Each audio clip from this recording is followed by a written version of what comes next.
Welcome, guys. This is Chapter 18, Section 1, talking about biomass and geothermal energy. You see here, these are a few renewable energy resources that could help replace fossil fuels. Anytime we talk about biomass, we're talking about stuff that used to be alive. So you'll see we can burn these corn stalks and create some electricity out of it. So why do we need to switch to alternative energies? Think about the last unit. Everything we talked about that's bad theoretically could be better or completely done away with by alternative energy, renewable energy. Fossil fuels won't last forever. Renewables could allow us to develop our economy, could provide a new job sector, could provide a whole new set of jobs, and then our country could generate our own electricity here instead of being dependent upon other countries to sell their fossil fuels to us. And then, of course, for this course, what's really important is that it decreases our air pollution and greenhouse gas emissions. So it makes our impact on the environment much lower.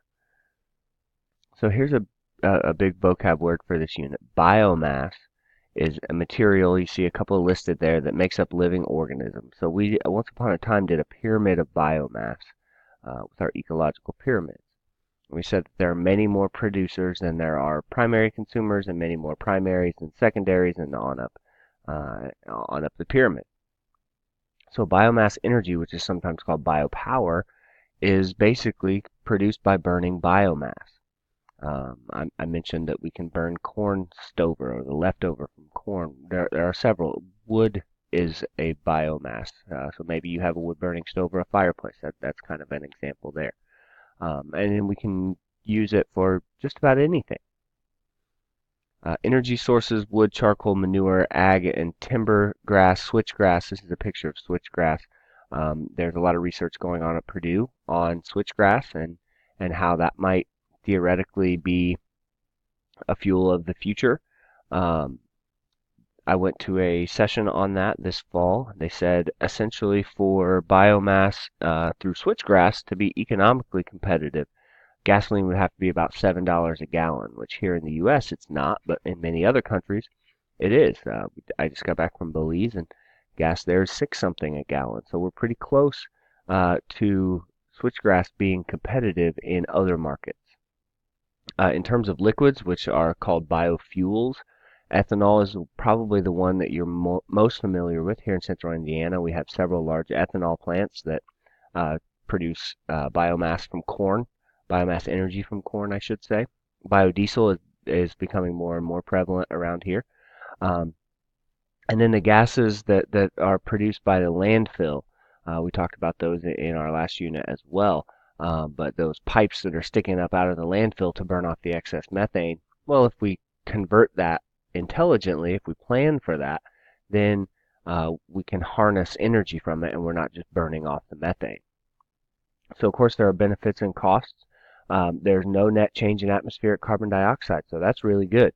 We're not adding more carbon dioxide to the atmosphere, which is really, really good. Every country could burn biomass. It's not the unequal distribution that we've seen of, the oil is where it is and it isn't where it isn't. And the same is true with coal and all those types of things. You can make it everywhere. So downsides, it's going to for sure take away land. If you're growing corn for biomass, you're not growing corn for food.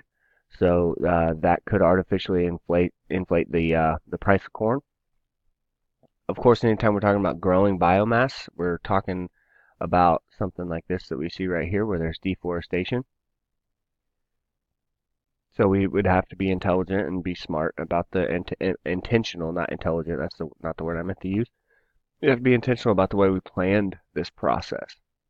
And then you need a lot of energy input. It takes a lot of tractors and things like that to grow this corn. So where it becomes really valuable is when you're getting, it's essentially like reusing the crop. If you use corn, if you grow corn and you harvest the corn and you feed it to people or you feed it to animals, and then you burn the stalks, you're burning your waste product.